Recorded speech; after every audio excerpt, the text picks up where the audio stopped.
if you had to challenge someone, whether they're a 75-year-old grandma right now or a 15-year-old athlete that's listening to this, you had to give them a challenge to immediately enact over the next 5 days.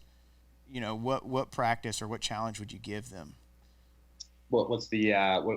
It's really the outcome is really to add more fulfillment to their life, right? Someone who's accomplished so much, who's once again, you don't even look at them as goals. You're achieving, you're visualizing and going and continuing to evolve.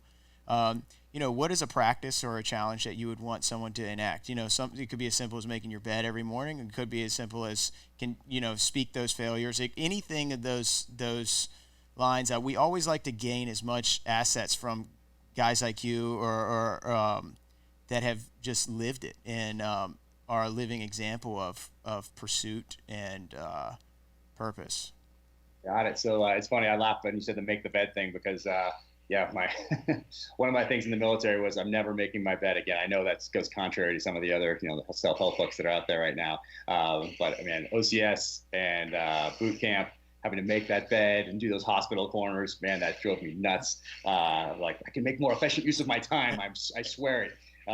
So yeah, I'm not a big making the bed guy, but I just throw the sheet back over. I have things to do. But since you said the 75-year-old grandmother and the younger athlete, Yeah.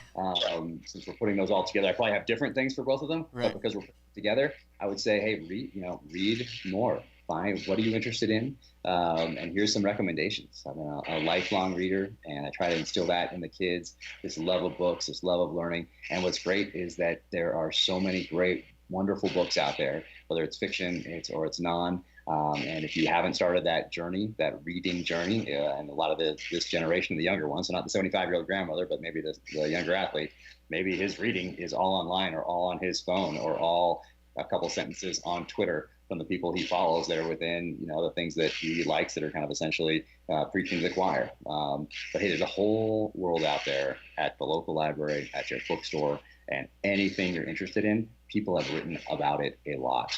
So dive in, and if you're young, you have a lifelong journey ahead of you. And if you're a little older, let me know what you're interested in, and I can give you some recommendations. But I would say that, yeah, don't forget that there's a library out there, and there's a whole world of knowledge that is more in depth than just a tweet.